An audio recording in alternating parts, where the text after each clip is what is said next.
महाभारत का युद्ध प्रारंभ होने से कुछ दिन पूर्व एक अत्यंत मार्मिक और गूढ़ संवाद घटित होता है माता कुंती और उनके ज्येष्ठ पुत्र कर्ण के बीच। ये संवाद केवल एक माँ और पुत्र का नहीं, बल्कि कर्तव्य और ममता, धर्म और निष्ठा, प्रेम और प्रतिज्ञा के टकराव का प्रतीक है।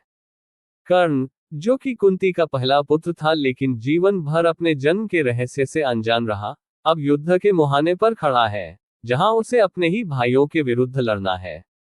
इसी संवेदनशील समय पर कुंती उससे मिलने आती है। यह संवाद कुरुक्षेत्र युद्ध से ठीक पहले एक शांत प्रातः काल हुआ। कर्ण सूर्य को अर्घ्य दे रहा था, जैसा कि वह प्रतिदिन करता था। उसी समय माता कुंती वहां आती है। उनके मन में असंख्य भावनाएं हैं, पश्चाताप, डर, आशा और स्नेह। कर्ण जैसे ही कुंती को देखता है, आश्चर्यचकित हो जाता है। उसके मन में आदर है, लेकिन भ्रम और क्रोध भी है। वह पूछता है, कर्ण, आप इस समय मेरे पास क्यों आई हैं माता? कुंती, कर्ण, मैं तुम्हारी माँ हूं। मैं तुमसे बात करने बहुत समय से चाहती थी। अब समय आ गया है कि मैं सत्य प्रकट करूं। कर्ण स्तब्ध रह जाता है। कर्ण, मेरी माँ तो राधा है, जिन्होंने मुझे पाला, सिखाया और स्नेह दिया। कुंती, राधा ने तुम्हें पाला, इसमें कोई संदेह नहीं। वह तुम्हारी पालक माता है, परंतु मैं तुम्हारी जन्मदात्री हूँ। जब तुम पैदा हुए, तब तुमको अपनी कोख से जन्म दिया था, परंतु भयवश मैं तुम्हें नदी में छोड़ आई। वह मेरी भूल थी, मेरा पाप। कुंती आगे बताती है कि कैसे वह एक अविवाहित राजकुमारी थी, और ऋषि दुर्वासा से मिले वरदान के कारण उन्होंने सूर्यदेव का आह्वान किया, जिससे कर्ण का जन्म हुआ। सामाजिक भय और लज्जा के कारण उन्होंने नवजात कर्ण को नदी में प्रवाहित कर दिया। कुंती, कर्ण, तुम पांडवों के ज्येष्ठ भ्राता हो।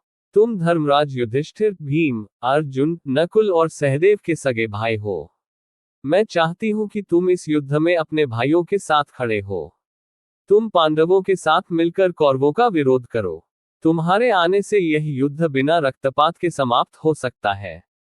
कर्ण इस रहस्य से भावुक तो होता है, परंतु उसकी आत्मा विद्रोह करती है। कर्ण, माता, आपने मुझे तब क्यों नहीं स्वीकारा जब मैं इस समाज में अपमान सहता रहा?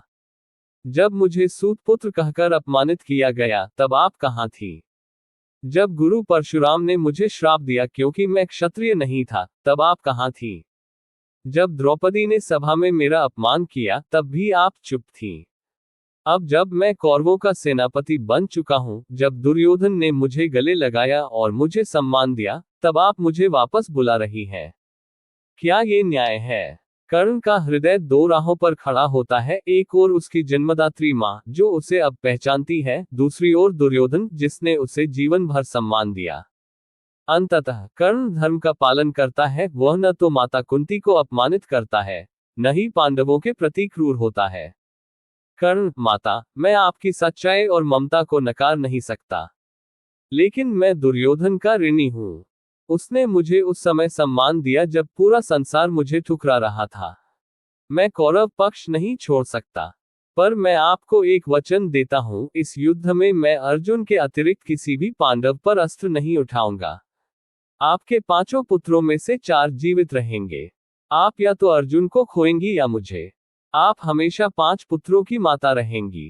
कुंती यह सुनकर रो पड़ती है। वह जानती है कि कर्ण धर्मनिष्ठ है और अपने वचनों का पालन करेगा। वह उसकी पीड़ा को महसूस करती